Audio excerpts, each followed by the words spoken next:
today, let's see about SD-WAN, an overview of SD-WAN. See, this is how an SD-WAN topology will look like. Okay, once again. So here, see, so this is how the SD-WAN design or the topology will look like, a high-level topology.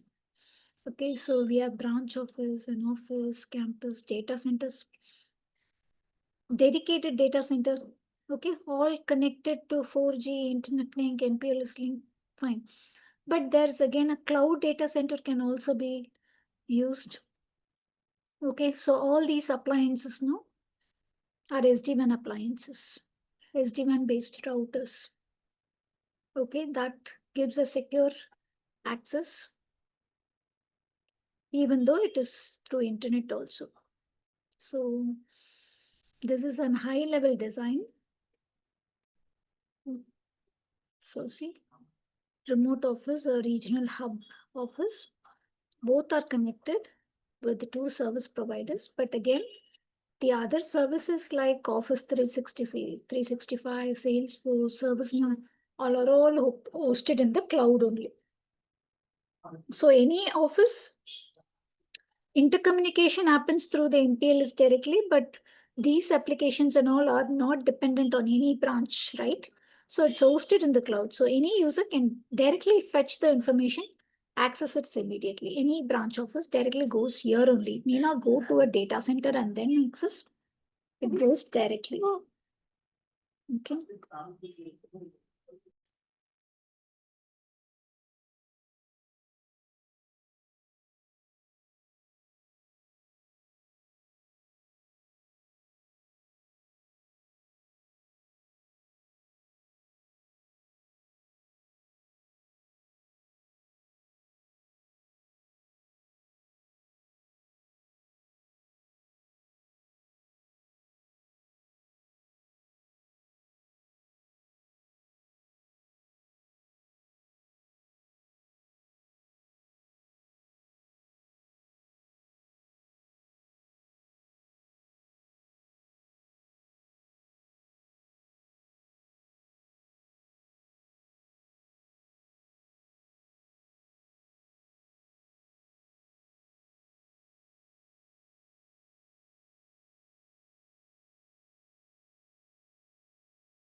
So this is what SD-WAN. I just gave an overview. Okay.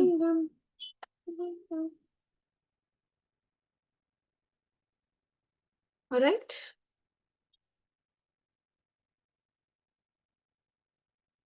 You're following me?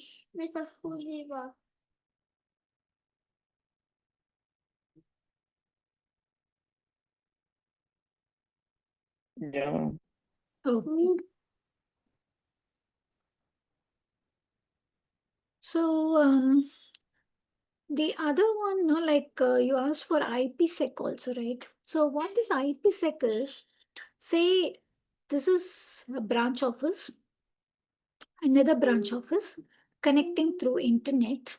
Okay, connecting through internet. There's no MPLS line connecting through internet, but we can have a dedicated internet line.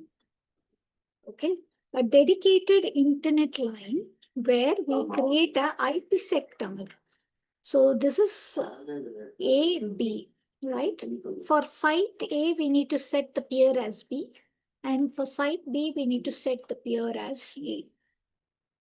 So we can create a IPsec tunnel between these two, though it is on the internet also, so that the traffic is more secure, okay, and reliable with encryption inbuilt in that IPsec. So it is also going to use an algorithm. So based on that, the data is going to be encrypted, and there's going to be a separate tunnel, a logical tunnel or a virtual tunnel created between site to site. Okay, that is IPsec. So in that way, The traffic between the locations need not go to the data center and then come back. For communication of site A to B, need not go to data center, check for routing, and then come back to B. So the routing does not going to happen like that. Why? Because there's a tunnel already established over here. So the traffic between these locations will go on that tunnel. And any other traffic apart from the site to site, it will go through the normal internet line. Normal internet line to reach the data center or to reach a different office, okay, in a different location. That's how the traffic flows. But if you could, so for establishing an IPsec over internet, you need to define source destination. What is your peer for this location? What is your peer? So only one-to-one site can be established for a tunneling from site A to B. You cannot put site A to B, A to B, A to C. No, multiple cannot be done. One-to-one you can establish. That is a similar connection when it comes to VPN also. Say if I'm working from home, I'm connecting, I'm using my internet, right? I'm using my internet only, or normal raw internet. But I'm connecting to my corporate office also, corporate office application or mailbox through that line only. Why? Because I have a VPN connection. Okay, with the help of a VPN, if I'm going to connect to my office corporate VPN, what it actually does is, it is going to change my IP address. Whatever is my raw internet IP, it is going to be changed to the private IP, which is used in the corporate network. So that's how the IP is being masked. And my private IP, as if I'm sitting in the office and working, it will be like the same, where I can access all the office application resources and all. At the same time, I'm connecting to through a raw internet. Okay, that is a VPN connection. So VPN is one-to-one connection. Okay, I'm just connecting to from my machine to a corporate network. Site to site is through the IPsec tunnel. So one branch office connecting to a different branch office, we can use a IPsec tunnel. So both the ways, it is going to be secure only. The connection goes through the internet in a secured form with the encryptions enabled. Okay, that's VPN and IPsec. So IPsec, it's a kind of a crypto configuration, we will use to say. So you want to apply some set of configuration, a predefined configuration. Only we need to configure that. Only thing will be changed is the IP address of this regional IP. So from year to year, we need to interchange the IP, and the remaining configurations and all are same only. If you're going to configure same at both the end router, then the tunnel is going to established, right? So that is IPsec. Okay.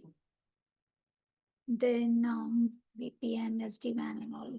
It's okay. So anything else you want to know or discuss now?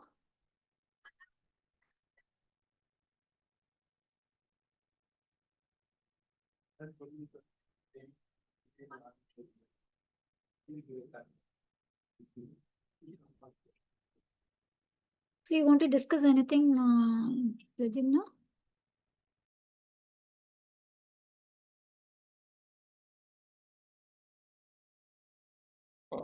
Currently, no. Sorry, can you be a little louder? Sorry, I didn't hear you.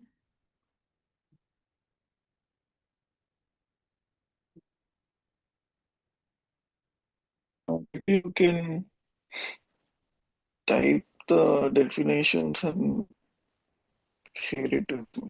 Yeah, I'll enter it, but let me open now. So the definitions for SD-WAN, IPsec, VPN. Okay. I'll update in the sheet. Yeah. Yeah, sure. So if there is nothing now, we can wind up today.